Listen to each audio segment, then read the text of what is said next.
Soyez le bienvenu dans notre 11e séance sur le caractère d'un leader. C'est l'émission L'œil de l'Église avec votre frère, le pasteur Salomon Kaning Olsel. Nous continuons notre site. Nous étions en train de parler sur l'image et la domination du fait que Dieu avait donné d'abord son image à Adam, et après il a donné la domination après. Alors, pourquoi Dieu avait préféré de donner à Adam l'image d'abord et il a donné la domination après? Parce que Dieu savait que sans les caractères, les pouvoirs de dominer va détruire Adam, va détruire Ève, bien l'aider. Alors, c'est pourquoi Dieu a préféré d'abord lui donner l'image. Tu vois, alors le pouvoir, l'élévation, les postes, toutes ces histoires ici, bien aimé le Seigneur, ne peut pas vraiment détruire une personne comme telle. Ça peut détruire, mais pas comme telle. Mais le problème, c'est quoi au juste? C'est-à-dire quoi? Il y a plusieurs personnes qui sont vraiment faibles au départ. Ils ont un très faible caractère à eux. Ils cherchent seulement l'opportunité pour que cette histoire, pour que le pouvoir, l'argent, l'accès puisse être révélé. Donc, les gens qui tombent facilement devant les trois tests de caractère, ce sont les gens qui ont été préalablement faibles, mais qui n'ont jamais eu d'opportunité. Alors, dès que l'opportunité se présente, maintenant, tout ce qui est caché dans sa vie se révèle. L'homme de caractère ne s'inquiète pas si on découvre sa vie privée. Un leader de caractère ne s'inquiète jamais, ne s'inquiète pas quand on découvre sa vie privée. Si tu as peur pour que je te découvre, alors tu n'as pas de caractère. Si tu as peur que je découvre ta vie privée, c'est-à-dire que tu n'as pas un caractère en toi. Tout leader qui a peur que sa vie privée ne soit pas détectée, ne soit pas découverte, alors il ne faut jamais avoir confiance à des hommes pareils. La vision sans les valeurs, c'est une destinée sans discipline. Une vision qui est sans valeur, ou bien qui est sans caractère, ou encore qui est sans discipline. Une vision qui n'a pas d'intégrité, c'est une destinée qui n'a pas de discipline. Une vision qui n'a pas de valeur, valeur qui signifie caractère, caractère qui signifie principe, principe qui signifie intégrité, intégrité qui signifie discipline personnelle. Bref, la vision qui n'a pas de valeur, c'est une destinée qui est sans discipline. Dans la théologie, à l'école biblique, on te donnera un diplôme, un certificat pour prêcher, mais on ne te donnera jamais un caractère, car tu es le créateur de ton propre caractère. Aucune école théologique, aucune école biblique, aucune institution biblique qui peut te donner un caractère. On peut te donner un diplôme, un brevet. Même Dieu, il peut te donner un appel au ministère. Dieu peut te donner les dons spirituels, mais le caractère, Dieu ne te donnera jamais un caractère. L'école biblique, la théologie, les institutions bibliques ne te donneront jamais un caractère. Tu es le créateur de ton propre caractère. Tu es le créateur de ton propre caractère. Je reprends ça. Tu es le créateur de ton propre caractère. Ça, c'est la phrase la plus importante que tu dois saisir dans ce cours-ci. Tu es le créateur de ton propre caractère. Pourquoi? Puisque j'avais dit au départ, j'avais défini que le caractère, c'est une discipline personnelle imposée à soi-même. Ce n'est pas Dieu qui va t'imposer la discipline, ni ton père spirituel, moins encore ton maître, ni encore les mentors. Mais c'est quelque chose que tu dois créer toi-même en soi-même. C'est-à-dire quoi? Le caractère, c'est une discipline qui est personnelle, que toi, tu es le créateur de ton propre caractère. Ton avenir est prévisible, mais tu dois te concentrer à améliorer d'abord ton caractère. L'avenir, comme on dit en anglais, the future is predictable. En anglais, on dit future is predictable, c'est-à-dire quoi? L'avenir est prévisible. Ce que tu seras demain est connu. L'avenir n'est pas sombre. Pour un leader chrétien, converti, sérieux, vrai leader, Un enfant de Dieu sérieux, l'avenir n'est pas sombre. L'avenir est prévisible. L'avenir est connu. Votre sort est connu. Mais à condition que tu sois concentré à améliorer d'abord ton caractère. Tout ce que tu as construit et investi pendant toute ta vie, tu peux le perdre dans 5 minutes si tu n'as pas de caractère. Je reprends ça. Tout ce que tu as construit et tout ce que tu as investi pendant toute ta vie du ministère, tu peux avoir une entreprise, tu peux avoir, comment dirais-je, une grande communauté. Tu peux avoir une grande société, tu peux avoir des grands leaders, une grande richesse des investissements. Mais si tu n'as pas un caractère, bien-aimé dans le Seigneur, je vous assure que dans 5 minutes, tu peux tout perdre si tu n'as pas un caractère. Tu peux tout perdre. Tout perdre même dans 5 secondes. Même pas 5 minutes, parler même à 5 secondes. Donc dans 5 secondes, tu peux tout perdre. Tout ce que tu as investi pendant toute ta vie, tout ce que tu as construit, même dans 5 secondes, tu peux tout perdre si tu n'as pas un caractère. Je pense bien, je voudrais donner un peu certains exemples sur le caractère pour nous faire comprendre mieux par rapport à la carrière d'une personne.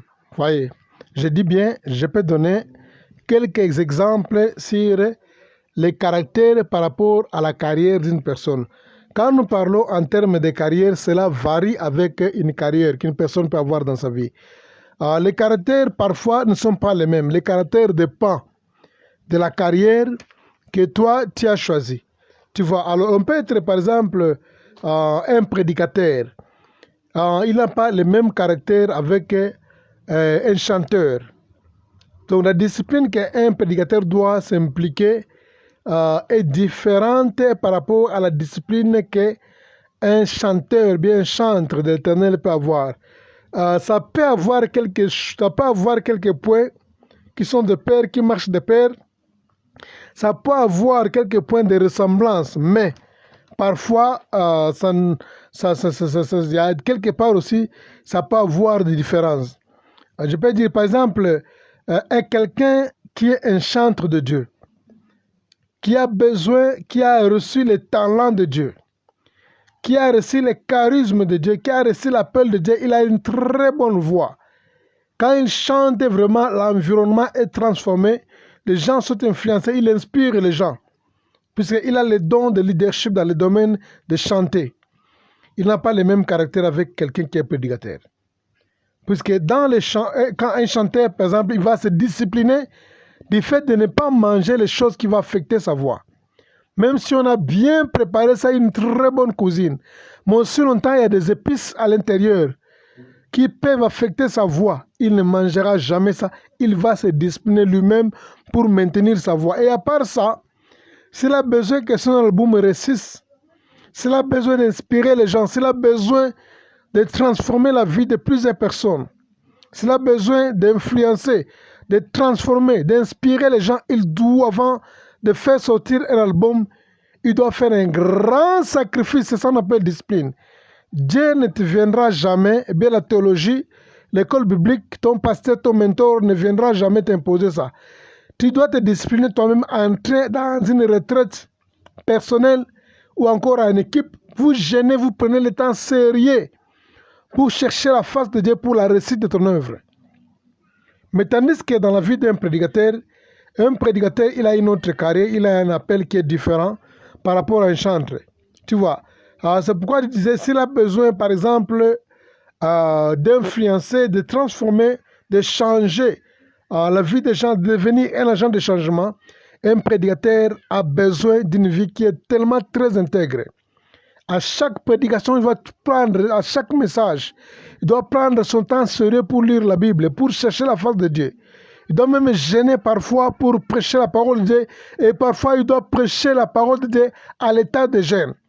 Donc c'est ce qu'on appelle discipline qui est personnelle, quelque chose que toi tu t'imposes seul pour réussir dans tout ce que tu as besoin de faire.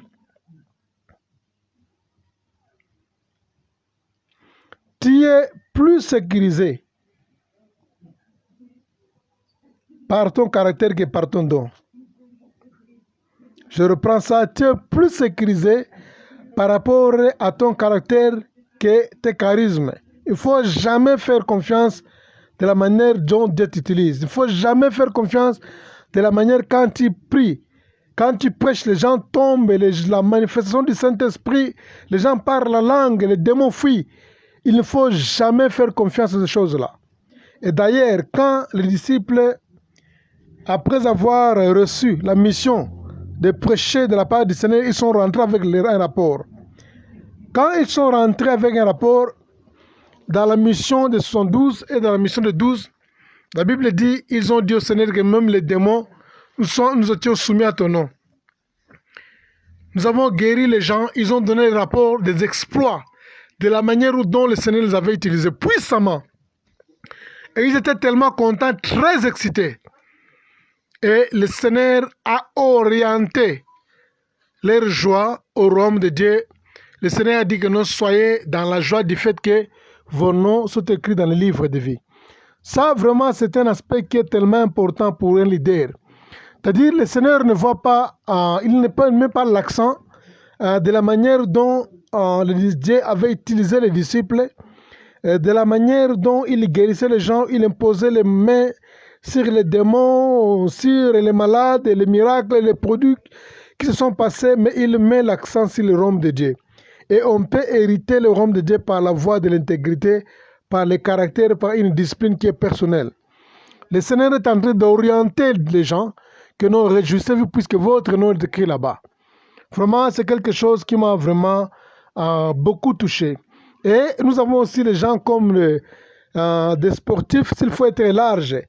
Un sportif, il a aussi un caractère, s'il a besoin de réussir dans sa carrière, il doit avoir aussi des disciplines qui est propre, qui est aussi orientée, canalisée par rapport à son domaine. C'est pourquoi vous allez voir que les sportifs qui ont fait de grands succès aujourd'hui dans le monde, ce sont les gens qui n'ont jamais fait de pratiques de la même manière avec les autres. Les gens qui ont fait des succès dans le basketball, les gens qui ont fait le succès dans le football, les gens qui ont fait le succès, même dans tous les domaines, je peux dire, dans le sport d'une façon générale, ce sont les gens qui n'ont jamais fait de pratiques, ou bien les gens qui n'ont jamais fait de pratiques de la même manière avec l'équipe, avec l'ensemble. Ce sont les gens qui mènent une vie qui est tellement différente. Ils vont parfois dans des répétitions seules, ils vont dans des entraînements seuls. L'entraînement peut prendre 3 heures de temps pour toute l'équipe, mais si tu as besoin de l'excellence, ces gens-là veulent même doubler même les heures de l'entraînement. Ils font les entraînements parfois seuls. 6 heures du temps, 7 heures du temps. Si l'entraînement est 3 fois par jour, les gens qui ont besoin de l'excellence, ils vont s'imposer un caractère pour faire les entraînements 7 fois par jour. Donc c'est comme ça, quand vous lisez l'histoire de Michael Jourdain, vous allez vraiment découvrir de quoi s'agit-il, comment nous sommes en train de décrire un caractère. Et d'ailleurs, dans l'un de ses livres, la première personne qui l'avait aidé à l'entraîner, quand il lui a essayé pour la première fois, deuxième fois, il lui avait abandonné. Je parle de Michael Jourdain. Il lui avait abandonné et il lui a dit que tu ne seras jamais un basketteur ball dans ta vie. Puisqu'il a essayé une fois, 2 fois avec Michael Jourdain et il a vu qu'il était tellement lourd et il n'avait pas de talent. Il a dit à Michael Jourdain que tu ne seras jamais un bon joueur de basketball, tu ne seras jamais un basketteur. Mais ce défi avait beaucoup bouleversé sa vie jusqu'à tel point qu'il a décidé de faire les entraînements seul. Et il disait que dans son livre que non, parfois il se réveillait à 2 heures du matin seul dans le terrain de basketball, quand tout le monde dormait.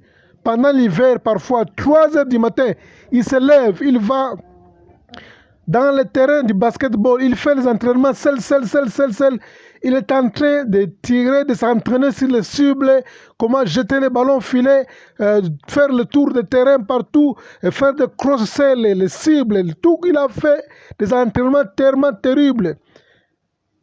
Si la répétition est 3, si l'entraînement est 3 fois par jour, lui il va même à 7 fois par jour.